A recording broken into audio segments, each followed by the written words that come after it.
today we are doing something new, but not totally new. I've been doing movie review, well, reactions, really, on this channel. I didn't do anything for Halloween. I did Charlie's Angels, the 2000 version. And you know what? I like horror movies. I watch a lot of horror movies, so today I want to talk about a movie that I watched last night, Haunt. Not that Haunt, this Haunt. So this movie came out September 13th of this year, 2019, and it just follows a group of friends as they go through a haunted house. And then things kind of go to shit. So I watched this movie last night with my friend Steph. We used Shudder. Not sponsored, but if you want to. But anyways, we were browsing through Shudder because she got a 30-day free trial, whatever, and we saw Haunt. And I had heard a couple people talking about this when the movie first came out, and I was excited to watch it. So we did, and I want to talk about it. This cannot be ignored.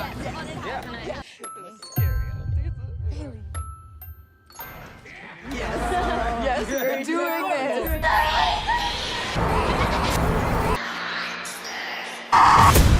So this movie basically follows this girl Harper and a couple of her friends and a couple of people that they meet at a party.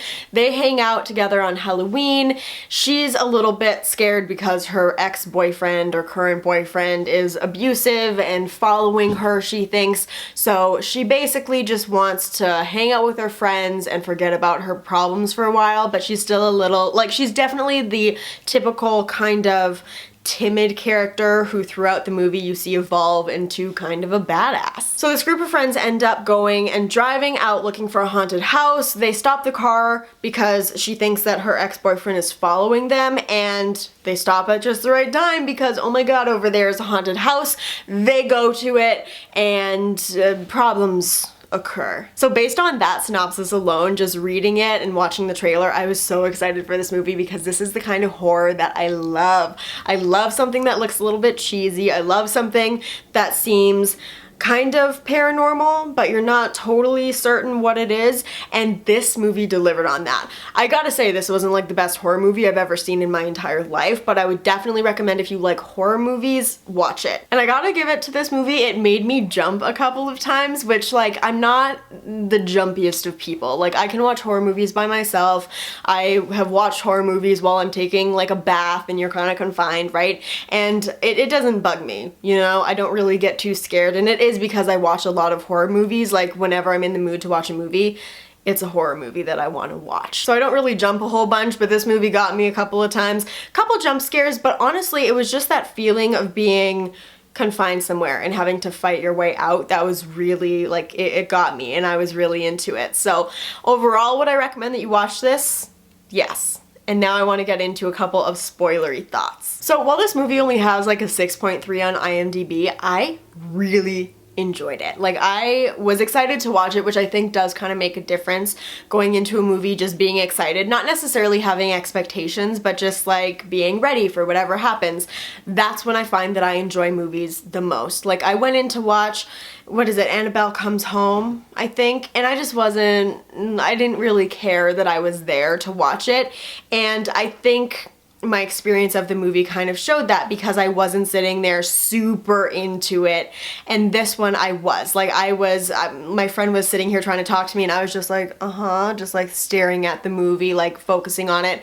And I don't always do that. Like, I'm totally fine talking through a movie that I don't care about, but this one I was like, okay, we'll talk after. Like, I want to watch the movie. Okay, so it's basically 4 girls. 2 of them are roommates, and then at this party they meet up with these 2 guys. What are their names? Nathan and Evan. And then they all decide that they want to keep going after this party that they're at, so they drive to a haunted house and they just find this one that seems great. And I will say one interesting point is that one of the girls Googled it, and it said that it was really scary or something. Like, it actually existed online. So they did the one thing that I would do too, is if you're looking at something, you find something in like the middle of the road, you Google it, it's on there, it seems legit, so it's like, okay, I'm gonna go to it, it doesn't seem that scary, right? Like, it seems authentic because there's some sort of like a history online about it, which I thought that that was an interesting touch. I don't know. So these friends are going into this haunted house, and I gotta say I appreciated the authenticity of it, right? Like,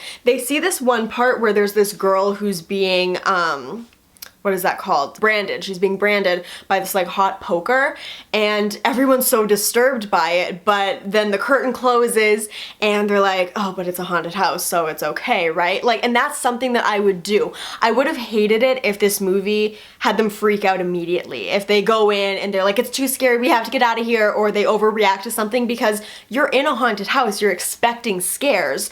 And I would have even liked to see that extend one more time, because, okay, so after they see this random girl get branded and then she disappears, they're like, okay, it's chill. They keep going. They enter a maze, and it's like one side is safe, one side isn't safe. So they split up to see the different experiences, and you know, they have to like, one group has to touch through this wall to guess the body parts, and she ends up getting cut and losing her roommate's ring.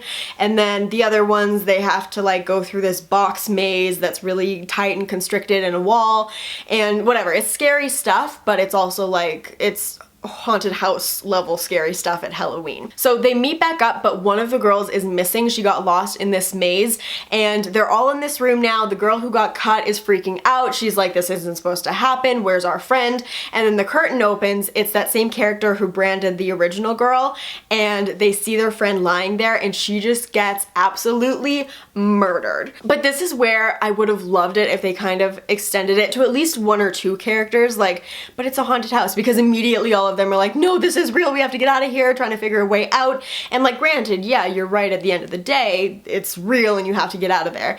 But if I was in a haunted house, I would have been like, oh, that bitch, she's in on it. She's waiting outside. This is so stupid. And like, I wish that there was one or two of those characters that were like, yeah, this probably is just part of it. Like, it doesn't matter. So eventually they just keep all going through this house one by one. They all get murdered or taken or injured, or like, you know, they all just kind of get separated. But at the end, you're left with Harper and Nathan, and they're kind of like out of the haunted house experience and into the back end of it. So they're running into all of these like scare actors who aren't demons. They're just people who are into weird, sadistic, like murderous shit, which I thought was sick. Like, there's a bunch of guys who just have like totally altered faces with piercings and like surgeries to make their face, it's just, they look so different. They explain it by saying like one's a tattoo artist. There's also another person who, like, I don't know what happened to his face, but it doesn't look real. Like, it just looks so, like,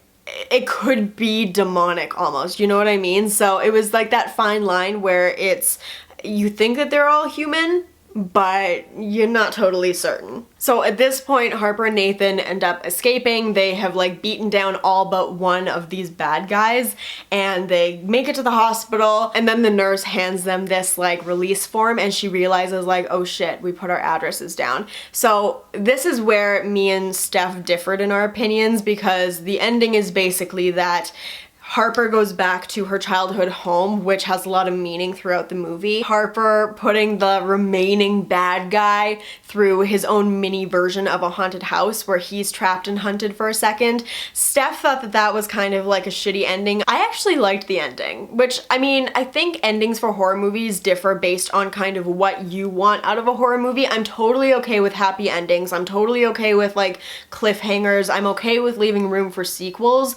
My favorite kind of horror movie is more of The Conjuring, where you kind of get it wrapped up, but then there's also a connection into the next movie. So like one story is complete, but the overall story, like the characters can continue on. But no, I thought overall it was a super good movie. I enjoyed it. I think if you're gonna just sit around with some friends, you wanna get a little bit spooked, have some popcorn, and just like fill a night, it's good. It's also, if you're somebody who watches horror by yourself, something that like I would watch it in my room at night before I go to bed, because I just like that kind of stuff. And it's like, it's a good movie. It holds your attention. There wasn't any moment where I was like, it's getting really boring, I want to be on my phone. That is my movie review slash recommendation, because I do think that this movie was solid. It is something that I would watch again next Halloween, and I don't usually watch horror movies again unless it's like something really good. Let me know if you want more movie videos like this, because I enjoy doing the reactions and I'm gonna keep doing those. They just obviously take a little bit more time to film, but If there's a movie that I watched that I didn't get a chance to react to, or something that, you know, I watch in theaters that, like, obviously you can't film a reaction to, and you want me to give you my thoughts on it, if it warrants thoughts, let me know, because I enjoy doing this and I think it's kind of fun. Also, on that note, what would you want to be added to this video? Like, did you want more background information on the production, or would you want more character information? Would you want less of the story being explained, just more of my thoughts? Kind of just tell me what you would like, because, you know, I watch a lot of movie review channels and I don't want to like copy someone's format, but I also just want to give you kind of what you would want out of these videos if you want to see more. But that is it for this video, guys. Thank you so much for watching. If you enjoyed, thumbs up, subscribe down below, and I'll see you very soon. Also, let me know what video you want me to react to next, because I'm gonna film one of those very soon.